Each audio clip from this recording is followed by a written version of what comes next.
Welcome back. Welcome back. I know I was off for a couple weeks, had to take care of some stuff, but I am back. Better than ever. Got a host that's a friend of mine who's pretty much grew up with me. I've been knowing him since I was like in high school, but watching him since I was in high school. He being my big bro. He's literally the person that everybody said that he's my big brother because we both tall, light-skinned with freckles. my boy Keith Kloss is here. I'm your host for the show, Athlete's Journey, Travis Reed. Say what's up to the people, Keith. What's good, everybody? What's good? Peace and blessings. Yep. I used to work out with him all the time.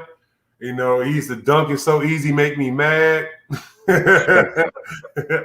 You know, had a great, illustrious career over, you know, in the NBA, overseas, all that. So we're gonna let him get into his journey, and let's just get right into it, Keith. How did your journey start of basketball? Man, crate ball in the projects. You know, I was born in Hartford, Connecticut. I lived there till I was 5, then moved to LA. But you know, we all played crate ball outside. Myself, Marcus Camby, and a few other guys who were from the community. Everybody knows Marcus. You know, former defensive player of the year in the NBA, had a great career. You know, one of the all-time leading defenders. You know, out of the, you know, representing for the big men in the NBA.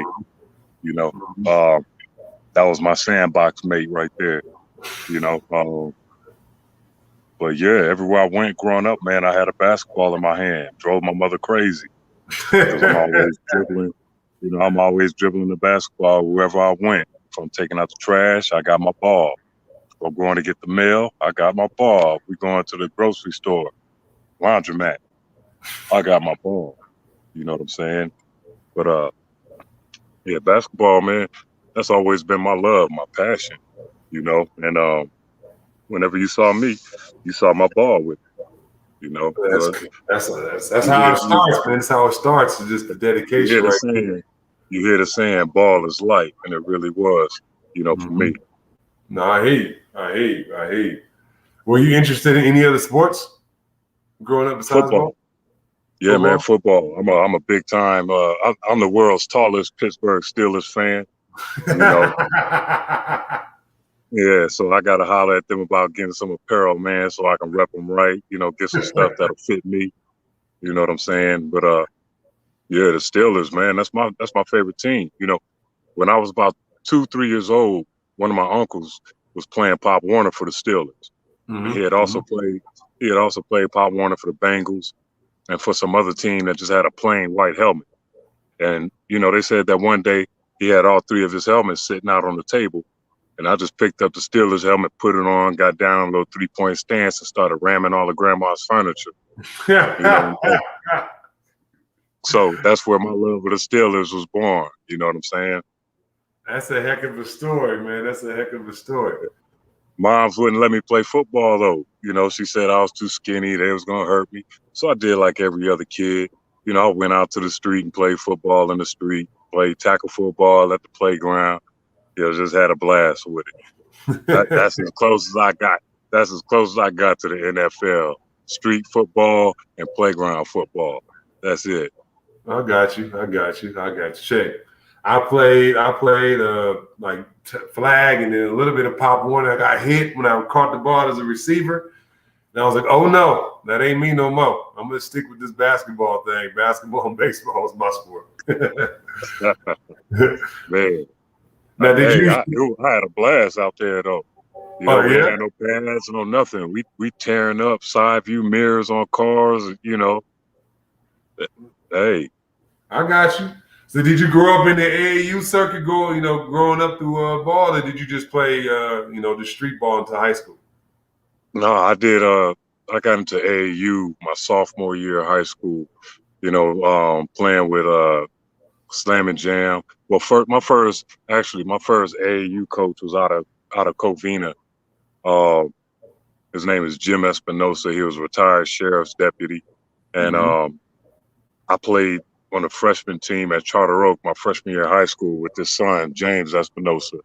And you remember Jerron Roberts from Charter Oak that went to Wyoming? Yeah, we were all teammates, man. And they were my introduction to AAU. And after that, along with playing for them, I played with Slam and Jam, with Izzy. I played Izzy Washington, you know what I'm saying? I did the whole, gambit with the pumps.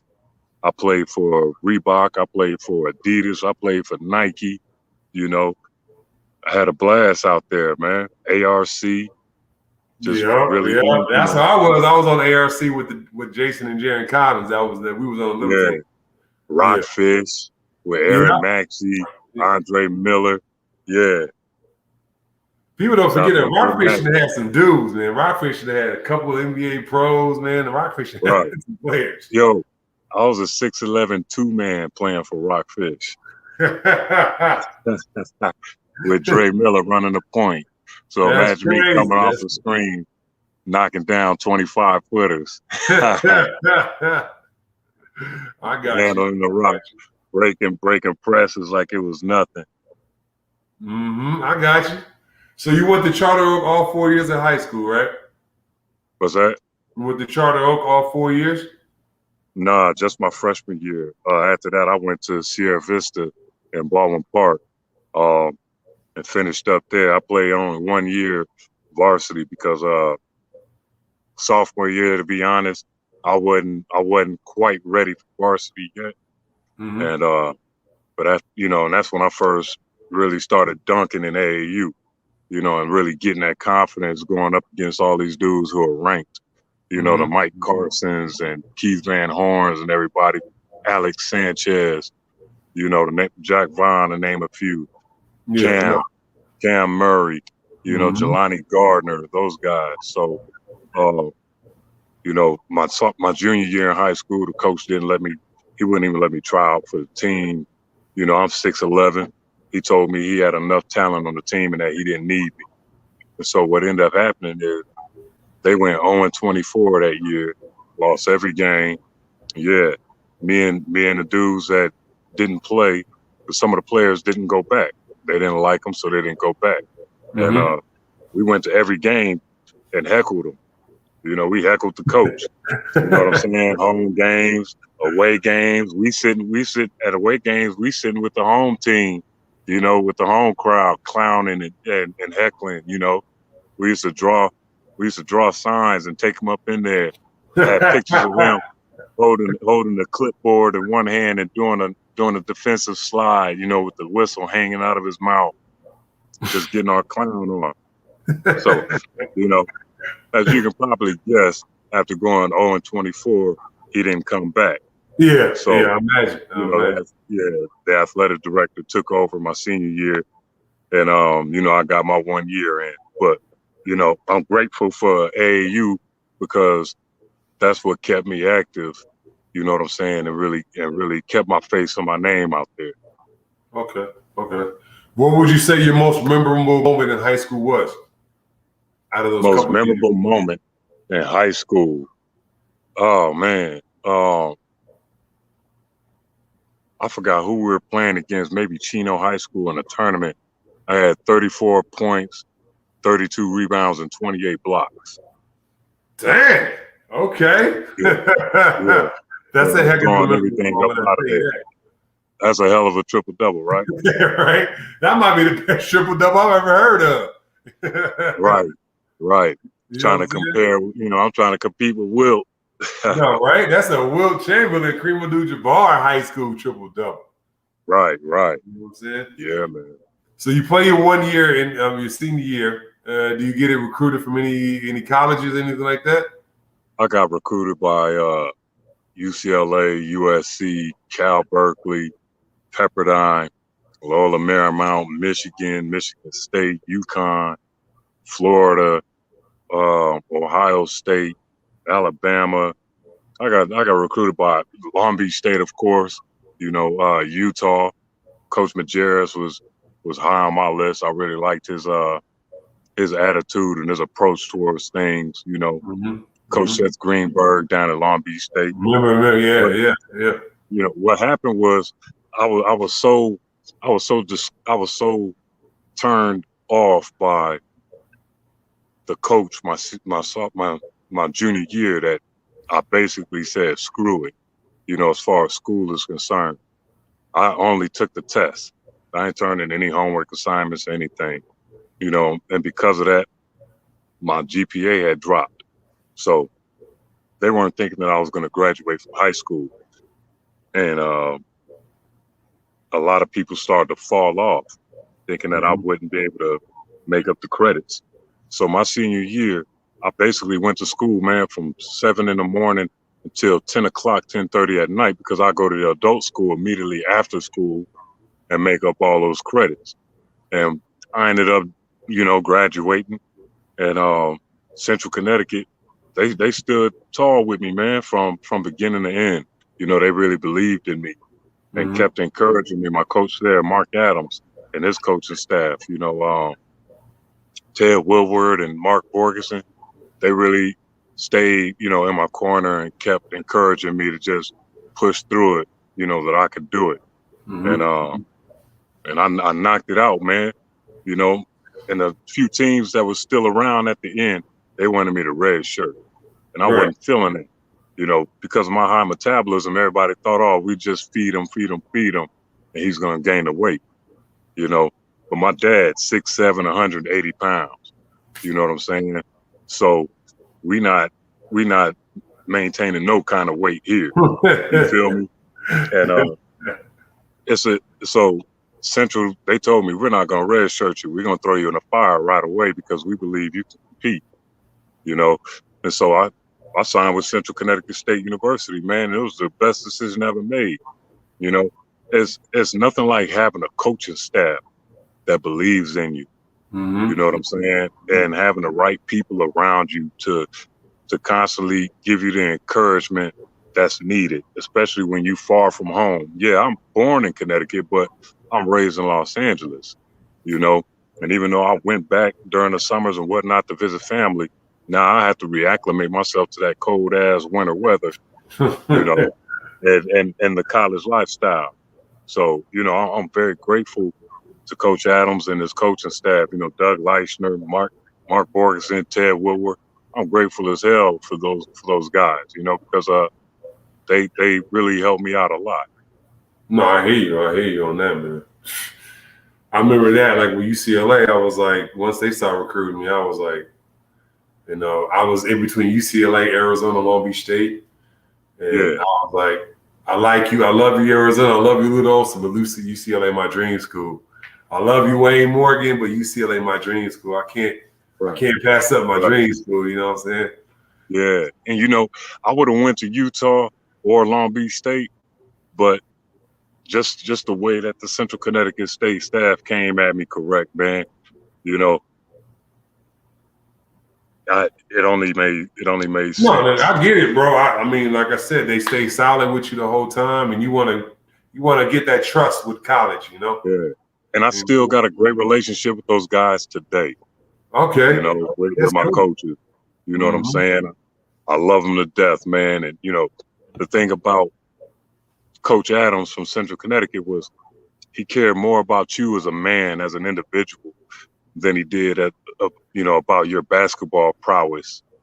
You know what I'm saying? He wanted to make sure he was dealing with men and teaching men how to be men.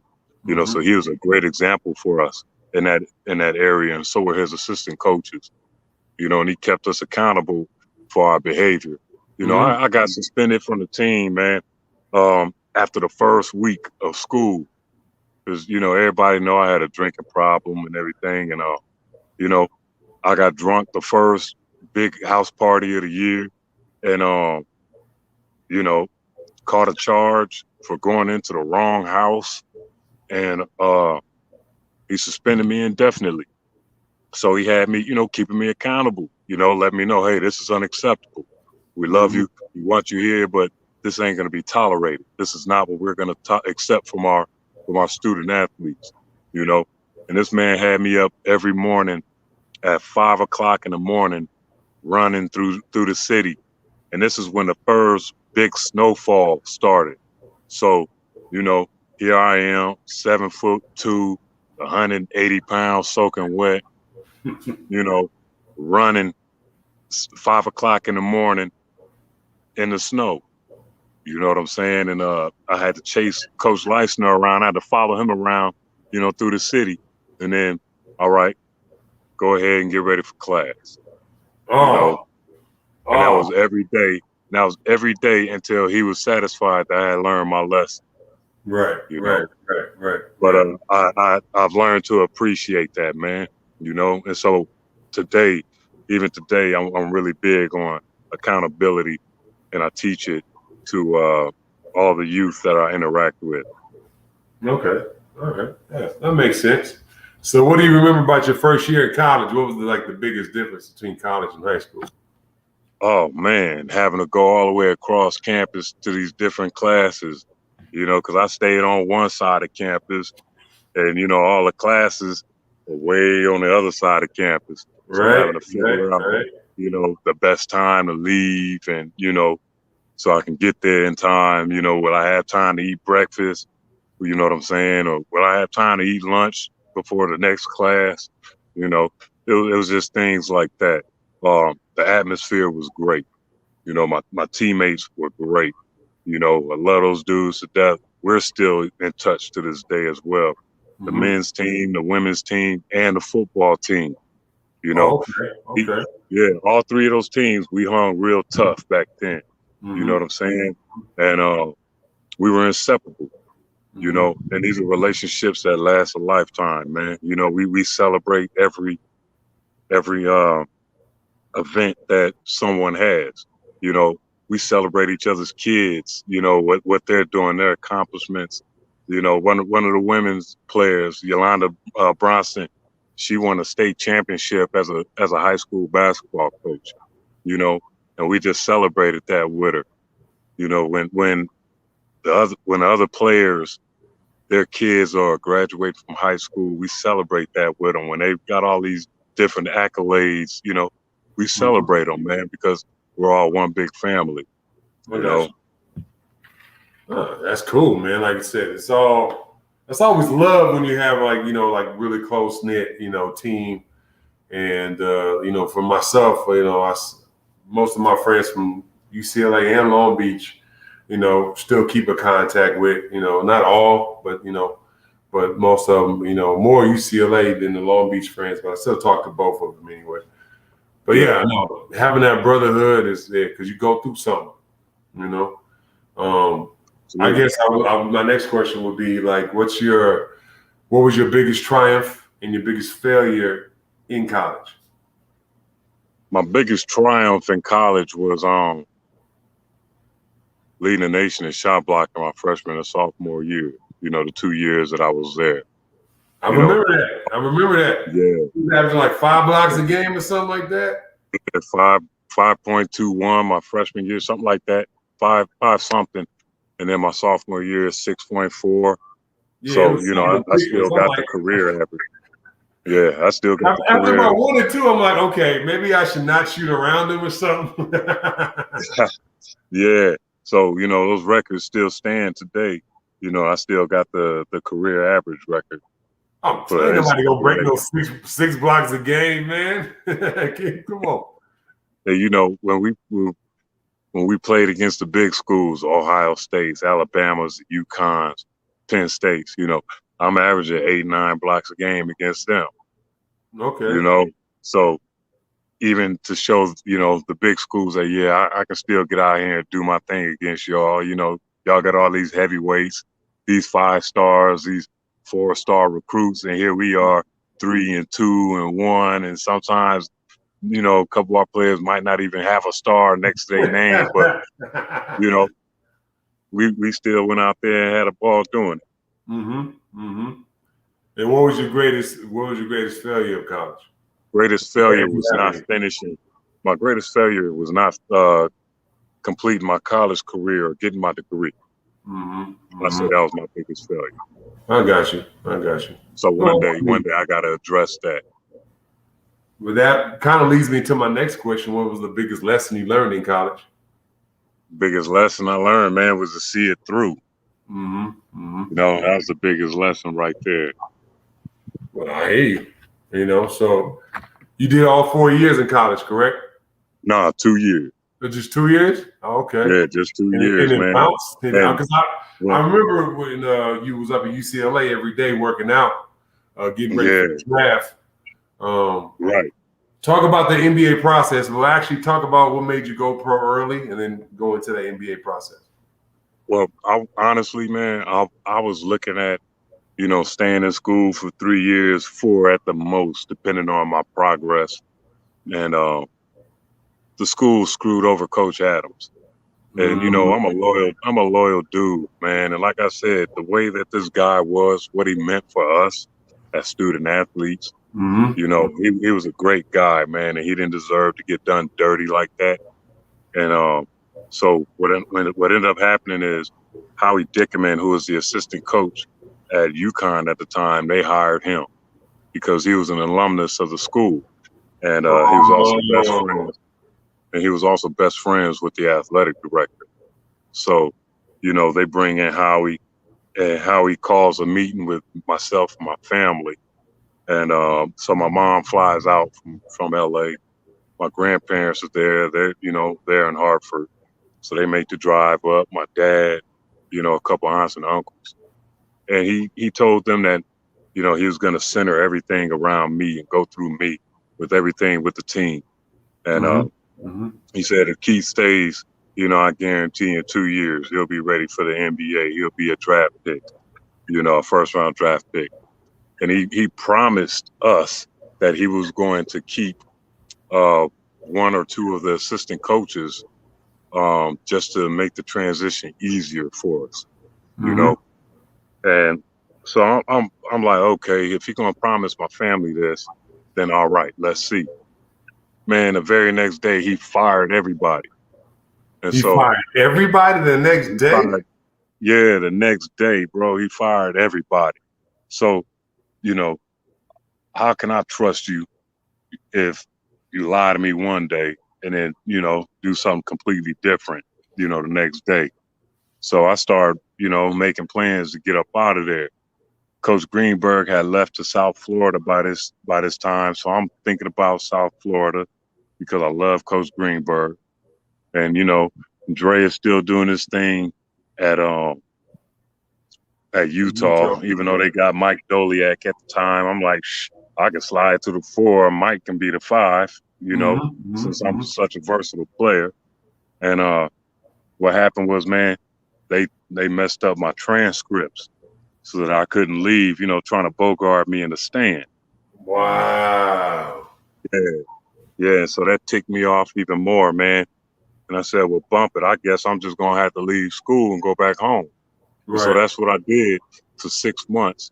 And then, somebody got in touch with me and I played in the summer pro league, Mm-hmm. for one of the free agent squads. And Mm-hmm. you know, then I went undrafted. Then the next year, which would have been my junior year, I entered the draft again. I'm going, Philly's calling, Seattle's calling, talking about they're gonna get me. And so I make the rounds, going to all the pre-draft camps and everything. I'm in Chicago as well, and getting after it with everybody. I go undrafted, you know. But the trip part was on draft night. Philly and Seattle, the same two teams, calling me, telling me that they're gonna pick me. And Right. so I'm looking at all these dudes get picked. And, I go past, everybody just passed me up. And Mm-hmm. so I said, man, if I ever get a chance to get to the league, they're gonna have to pay for it, you know. And Mm-hmm. the LA Lakers fortunately gave me a chance. So they added me to their summer pro league team with Kobe, Derek Fisher, Ace Custis out of Virginia Tech, James Forrest out of Georgia Tech, uh, Jimmy King out of Michigan, you know, Mm-hmm. Shea Seals out of Tulsa. Man, we had a squad, you know what I'm I remember saying? that. I was there in Long Beach. I was in high school. Like everybody, it was packed because it was like Kobe's first game, quote unquote. Derek Fisher, Kobe, all that. Yeah, The high school. yeah. I remember So that team. I remember that team.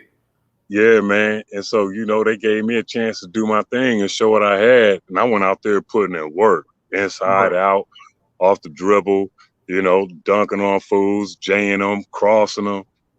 They really allowed me to showcase my talent. And Elgin Baylor was sitting with Coach Fitch, Bill Fitch, after one of the games. Me and Kobe, we about to walk up to our family, and Coach Fitch stops me and says, "Son, if you're not signed with anybody at the end of this summer, you're going to be in the LA Clippers uniform." And so I'm like, "All right, cool. I appreciate it, Coach."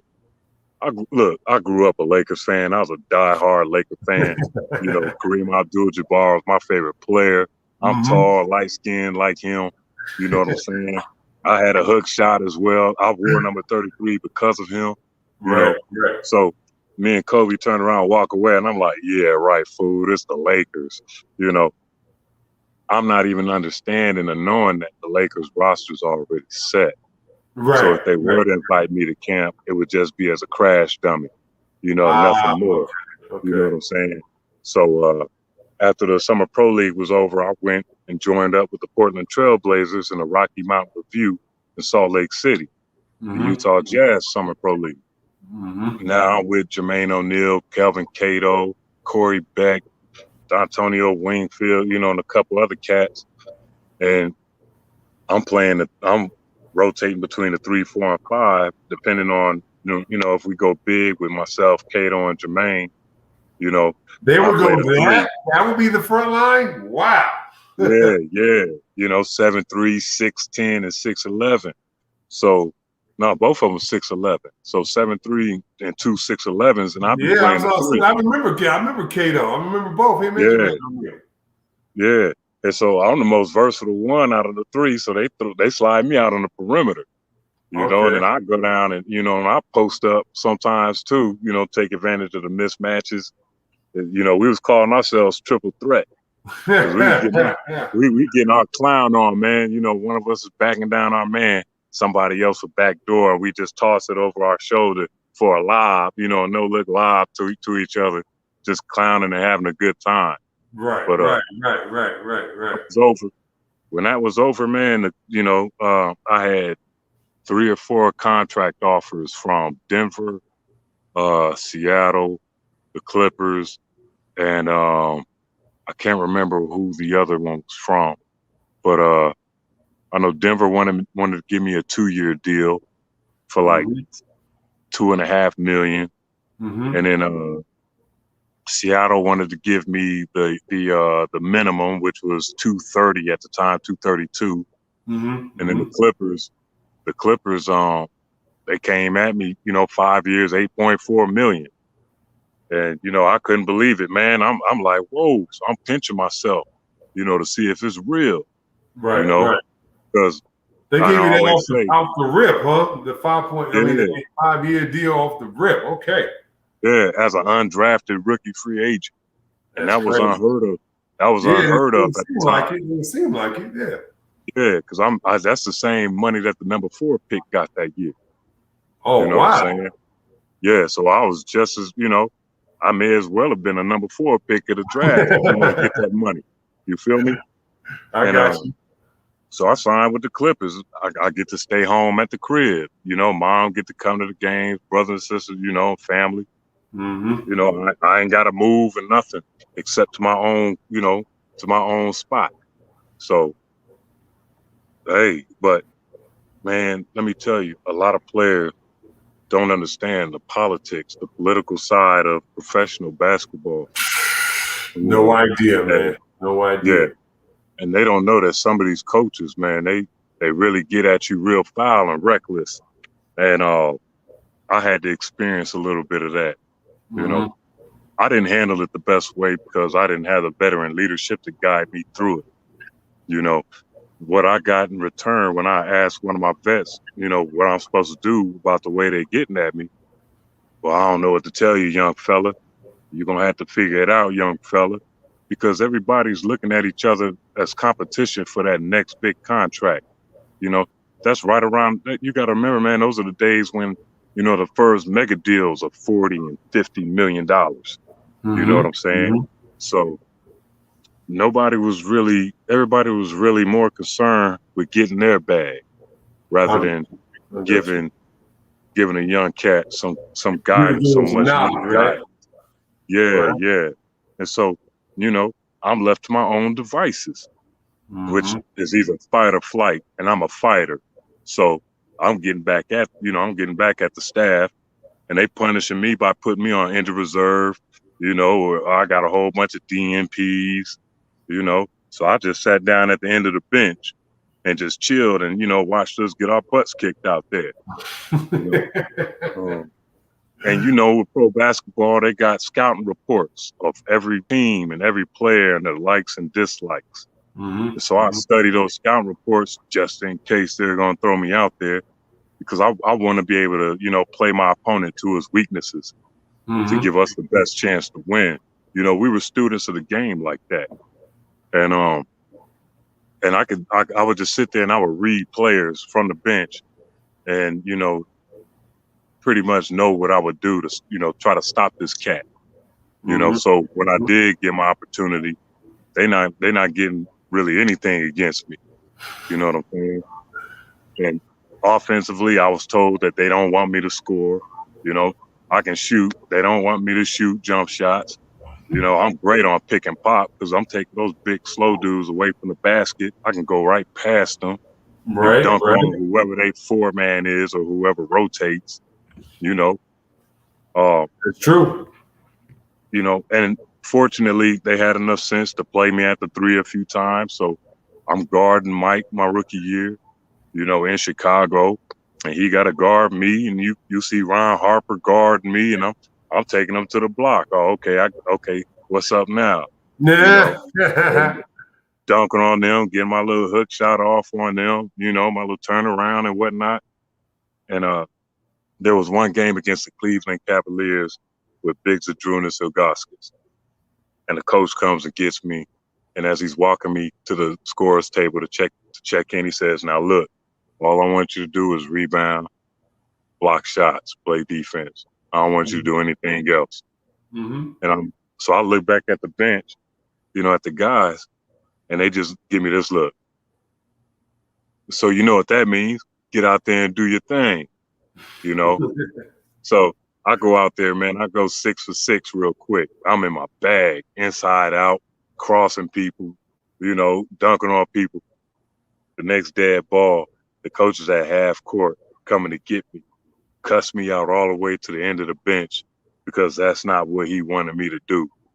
You know what I'm saying? I was expected to be like DeAndre Jordan. Like, good job, right? Yeah. Right. But I was supposed to be like DeAndre Jordan. Only play your role, catch an occasional lob, get it off the putbacks, but play solid defense. That's what they wanted.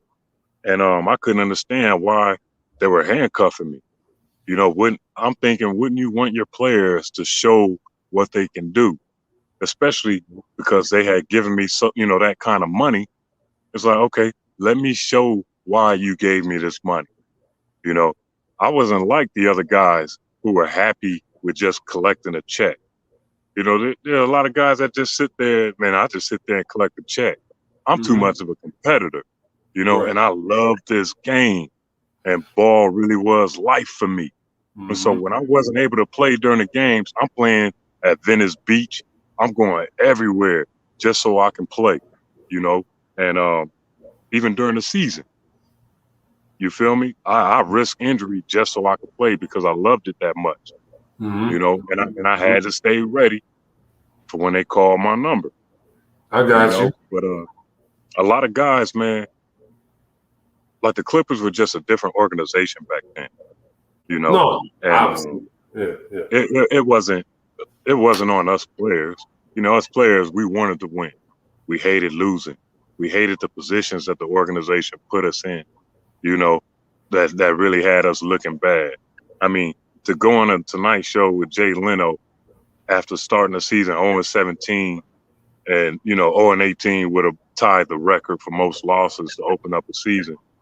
So we win our first game and they invite us on the show, clowning. I got an electric scoreboard that says 0-17 and then it drops the number 1. It turns to the number 1 and they dropping balloons and confetti on us and playing music.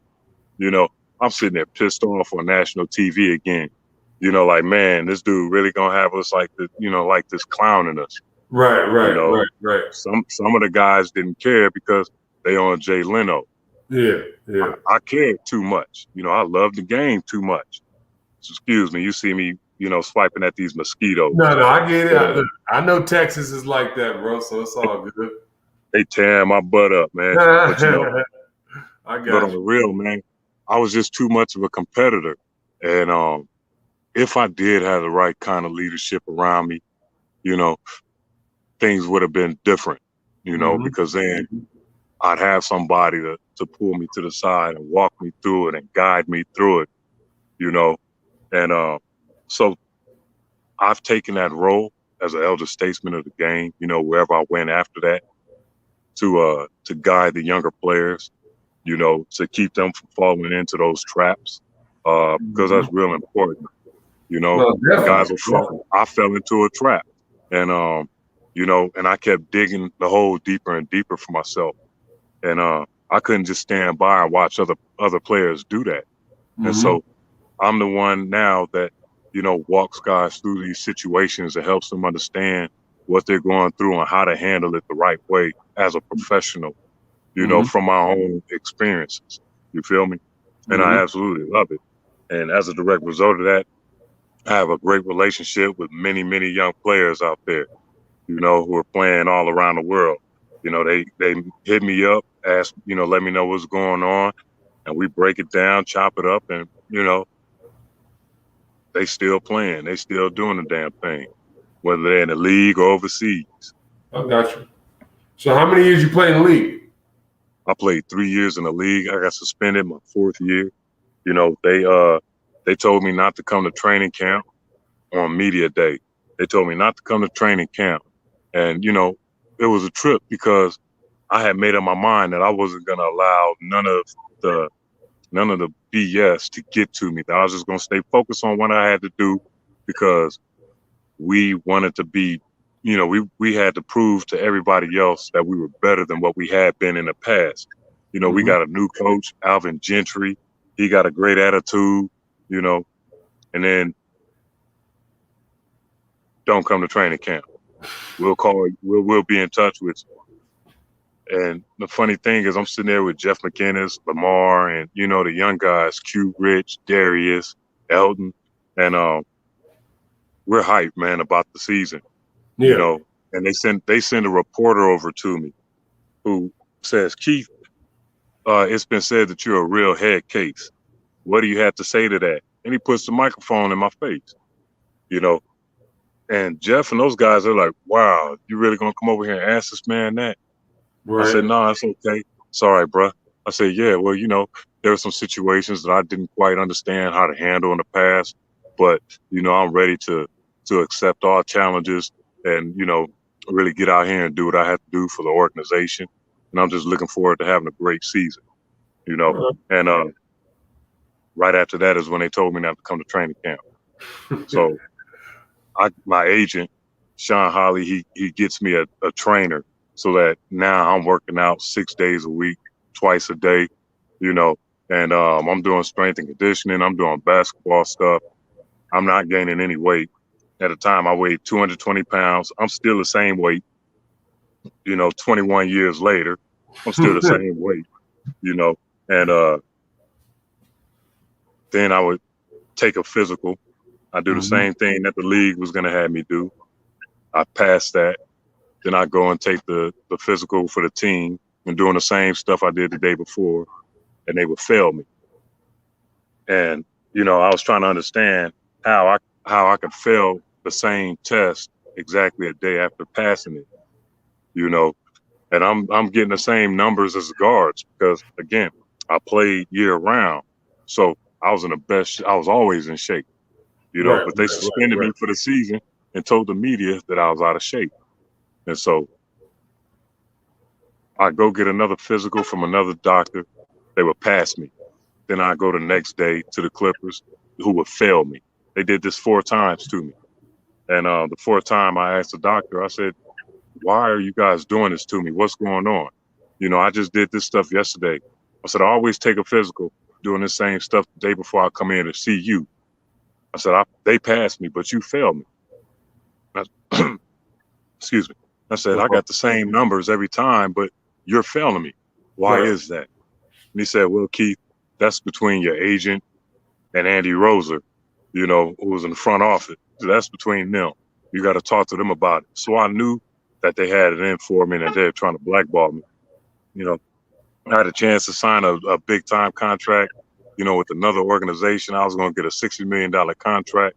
So, you know, I had asked them to release me, you know, just release me so I can go do what I got to do because you guys aren't allowing me to grow. You just hold me back. And they called me one night when I was at dinner with my fiance, and they told me, they said, Keith, we heard about that contract you got, you know, that you got offered. That's a nice contract. Well, here's the thing. We're not going to let you get it. You know, they said, you haven't earned it, and we don't think you deserve it. Wow. So the next day, that's when it went to the press that they suspended me for the season and, you know, for being out of shape. And, you know, all my peers, man, they knew it was some BS. But what can we do when you dealing with a juggernaut of an organization, you know, and from a juggernaut of a league, you know, we weren't as empowered back then as the players are today. No, of course. They can go ahead and pretty much say whatever they want about you, and it's gospel to the rest of the league, you know. And man, they went so far as to say that I was smoking crack and that's why I wasn't gaining any weight. I ain't had no weight on me since I was like 6 months old, you know, with the little chubby cheeks. I got pictures to prove it. Everything after that, I was stretched out and thin. You know, I was nothing but shoulders, elbows, and kneecaps. No, you know I what got I'm saying? I got you. And so I that really put me in a really deep, dark depression, man. And I basically just had a liquid diet. All I did from sun up to sundown was drink, you know. And my attitude just went out the door, man. And it was like I just didn't care anymore. Like I had given up. You know, something that I had worked so hard towards, you know, had been snatched away from me in such a cruel way. And I really struggled with handling it, you know.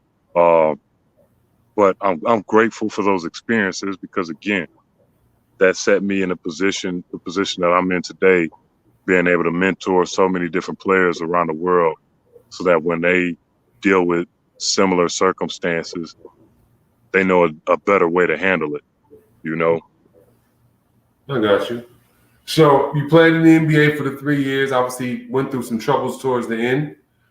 Did you go overseas after? Yeah, I went to Italy, man, and I went to Naples, Italy, and you know, I got my own way over there because, you know, I used to love smoking weed, and they tested me. They tested me one day, and I failed the test because of, I tested positive for marijuana.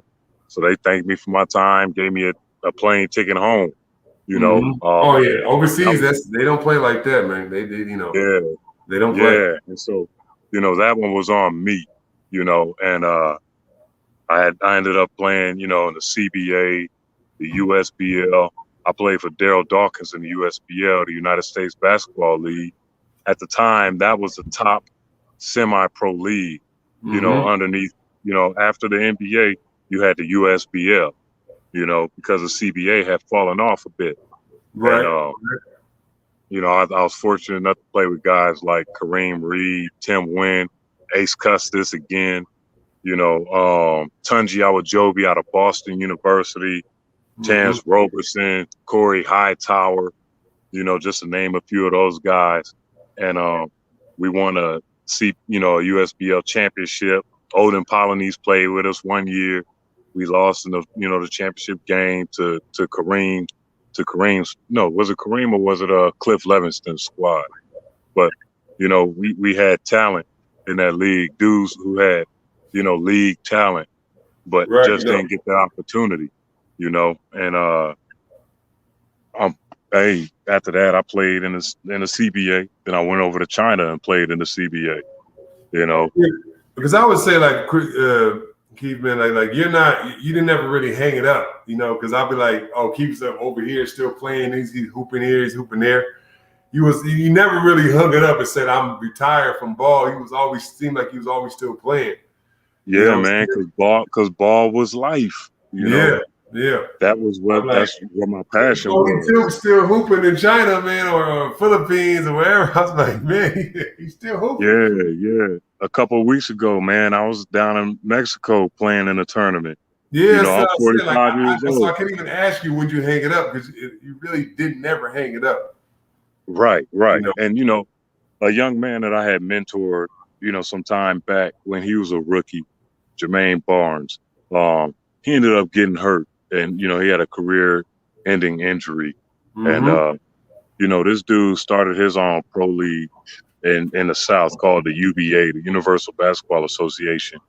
And, what he started doing was creating avenues for players to get overseas, through his league.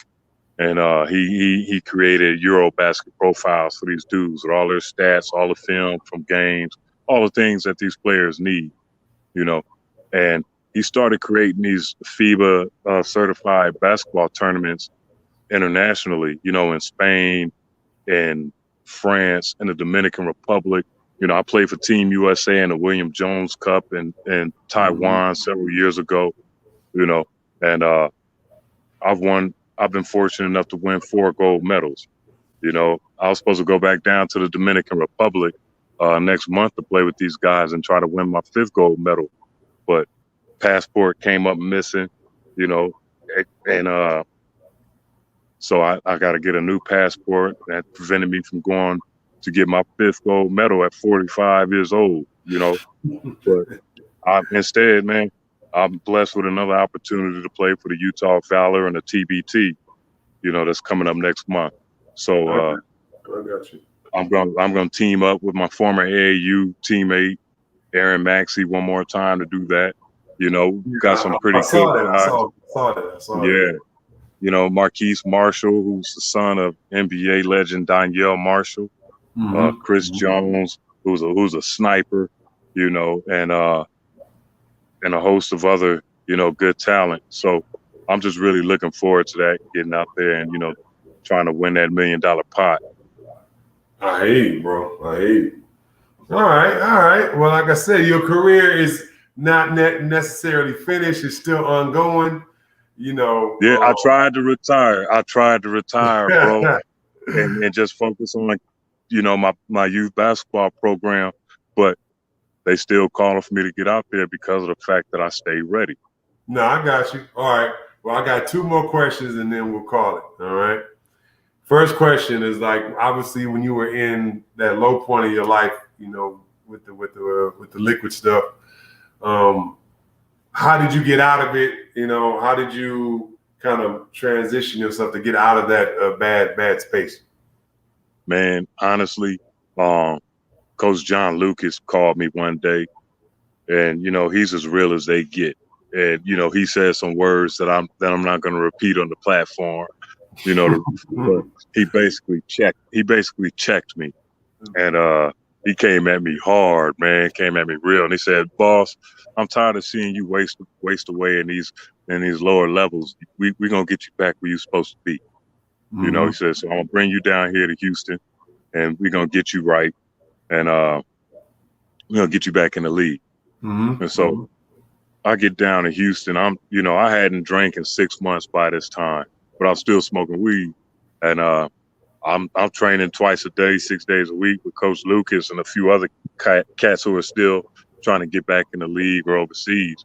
Steve Francis, Sam Mack, Damon Stoudemire, the name of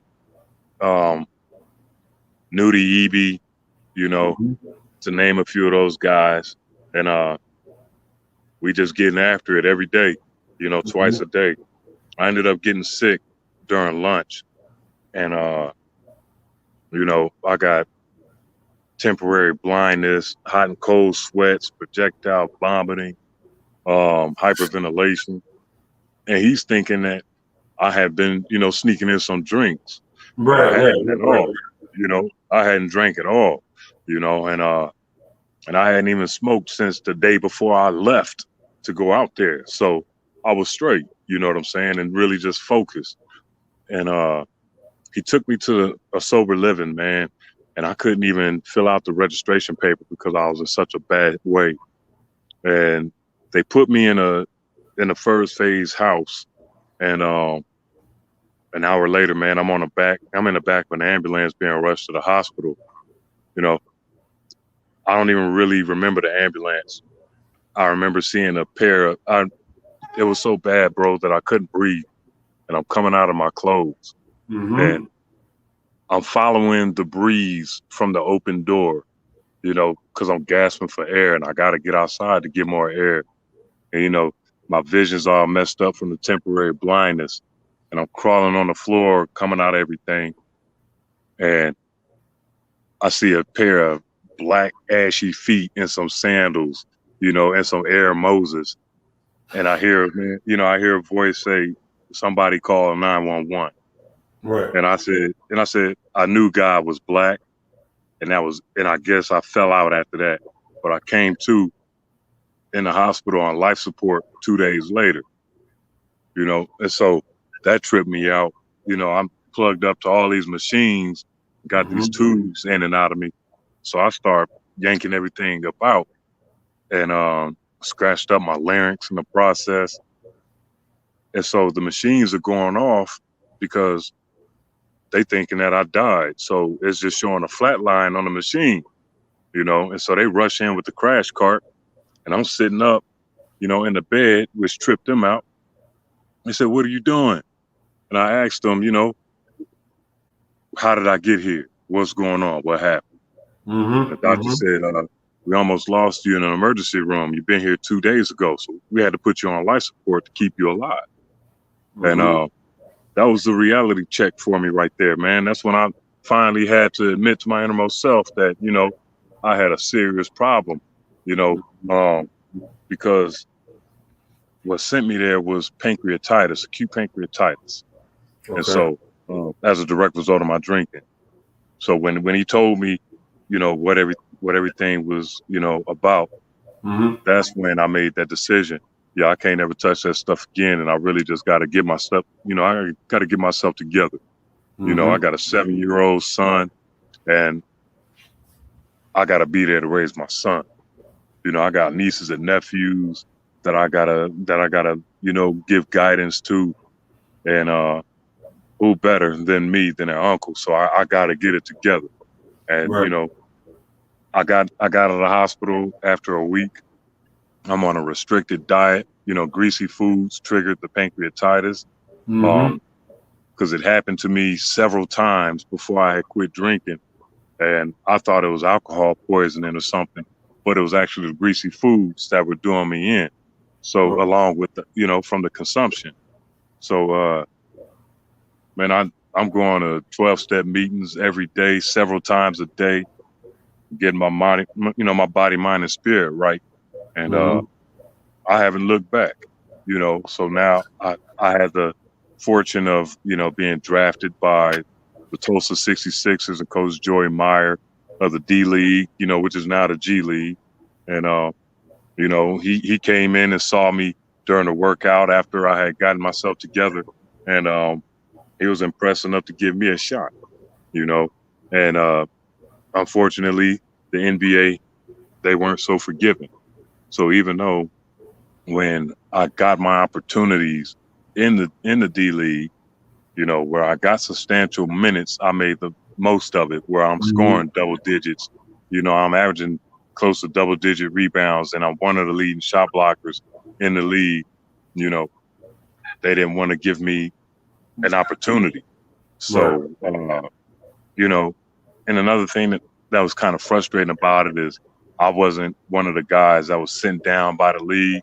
So I had to sit behind, you know, Nick Fazekas. Even though I knew I was better than him, I got to sit behind him because the league sent him there to get that work. So he had to get those minutes, you know, and more politics of the game that I had to adjust to, you know. And fortunately for me, Aaron Swinson was one of our assistant coaches. He's a former player, you know, played at Auburn and played a lot of years overseas. And so finally, for the first time, I got that guidance that I needed from a veteran player who's now a coach to walk me through and show me how to handle the adversity that I was dealing with. You know, and so I just stayed and made the best out of it, and and took advantage of the opportunities that they gave me. The league never came knocking again, and I'm okay with that. Um, there's some things that you got to accept in life, and that was one of them for me. But I just go back to playing in the CBA, the ABA, and over in China.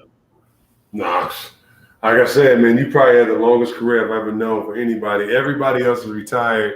You be still making money here and there, bro. It's hilarious. I feel like, man, Keith ain't never gonna retire, bro. We 50 out there still crossing people over and dunking. Hey, God willing, if I'm still able to, then that's what it is, But look at J.R. Henderson. He just retired. Yeah, man. Yeah. You know what I'm saying? And so, that's a dude that the NBA really messed up on. They got it wrong with JR because he was. I tell anybody this, dude. Like, people don't know, he was the hardest dude I ever played against in college. 6'8", 6'9", could play every position, can guard every position.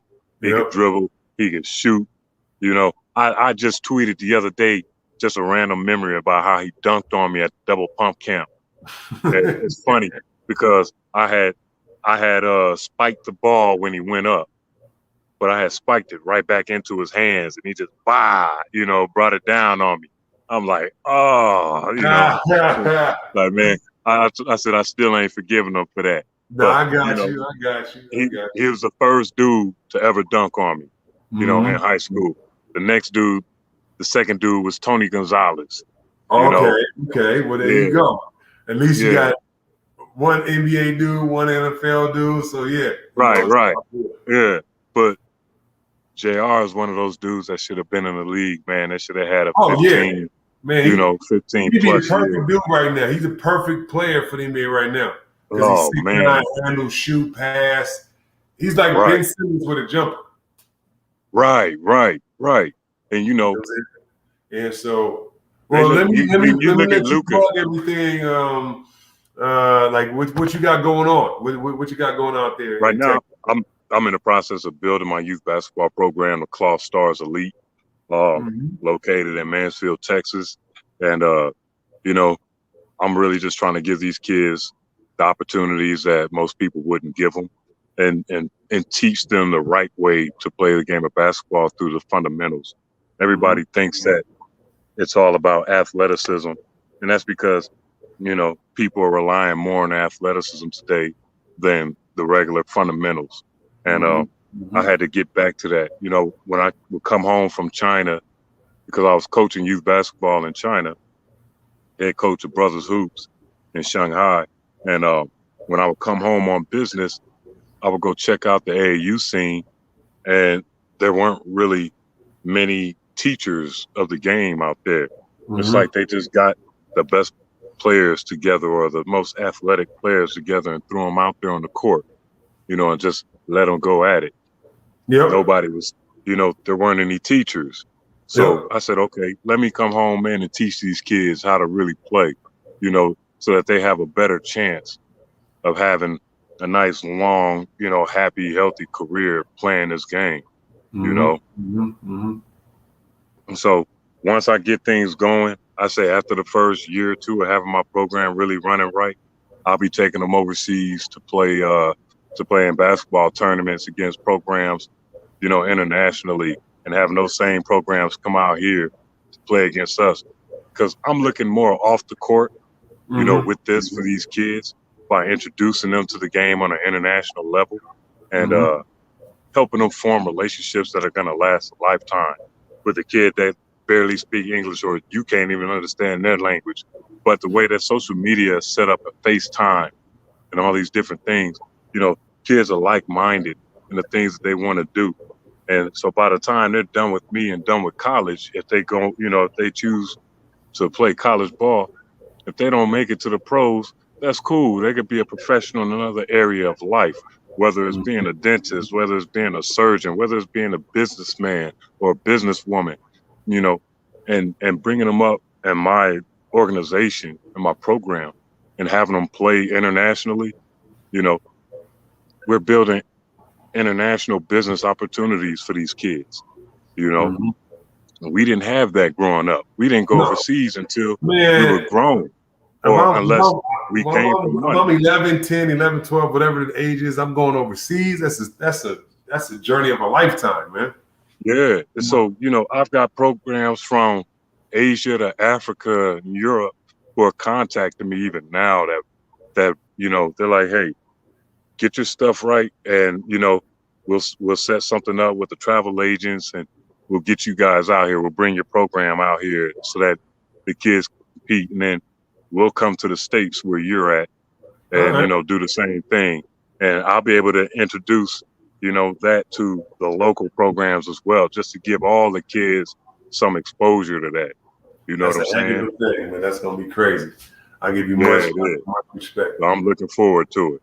Yep, you should. It's tight. It's real tight. I need to put my son on your team. Bring him on out here. You know I got him. Right. Well, once again, thank you, Keith, man, for coming on the show, man. I really appreciate it, man. Your knowledge for the game and just everything that's going on. I appreciate you so much for coming on.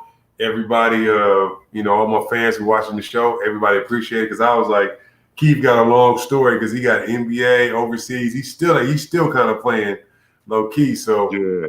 Like I said, just want to say thank you, bro. I appreciate you. Much love always.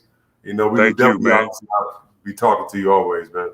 Thank you. It was an honor and a privilege, man. I greatly appreciate the opportunity. Oh, no problem, man. Well, like I said, we'll see y'all next week on The Athlete's Journey. I'm your host, Travis Street. I'm out. Special guest shout out to my boy Keith Kloss. One love. All right, peace.